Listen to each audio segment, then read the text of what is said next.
चीन वालों ने दुनिया भर को नकली सामान बनाने के कुमार पर डालने का घटिया काम किया है।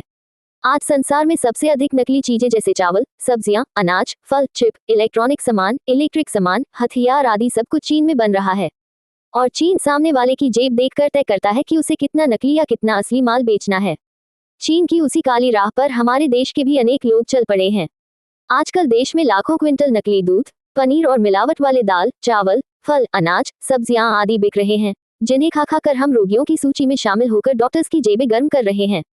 आइए इस चैनल द्वारा प्रसारित की गई इस छोटी सी रिपोर्ट की महत्वपूर्ण जानकारी।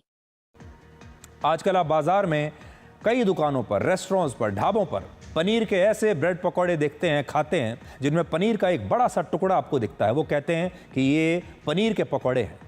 उसमें ब्रेड पकौड़े की कीमत, ऐसे पनीर का जो पकौड़ा होता है उसकी सिर्फ 15 रुपए के आसपास कीमत होती है। 30 रुपए में आपको पनीर के मोमोज मिल जाते हैं। 50 रुपए में भरपेट पनीर की सब्जी आपको मिल जाएगी।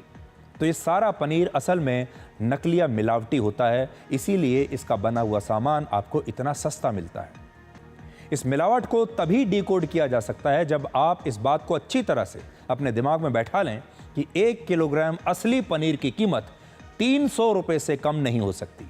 300 रुपए एक असली पनीर की कीमत होनी चाहिए। उदाहरण के लिए, अगर एक गाय या भैंस औसतन दिन में ज़्यादा से ज़्यादा 10 लीटर दूध दे सकती है और 1 किलो पनीर बनाने के लिए कम से कम 5 लीटर दूध की आवश्यकता होती है। 1 लीटर के लिए 5 लीटर दूध की आवश्यकता होती है 1 किलो पनीर बनाने के लिए। इस वक्त बाजार में 1 किलो दूध की कीमत कम से कम 60 रुपए है।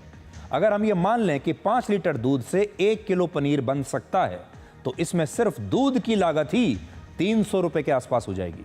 सोचिए, जितने दूध से 1 किलो पनीर बन रहा है, अगर वही दूध की कीमत कम से कम 300 रुपए है, तो फिर बाजार में इस दूध से बना पनीर 160 रुपए से 200 रुपए में कैसे मिल सकता है? इसका सीधा सा मतलब यह है कि जितना भी सस्ता पनीर बाजार में आप खरीद रहे हैं, जो बिक रहा है, वो या तो नकली है या मिलावटी है।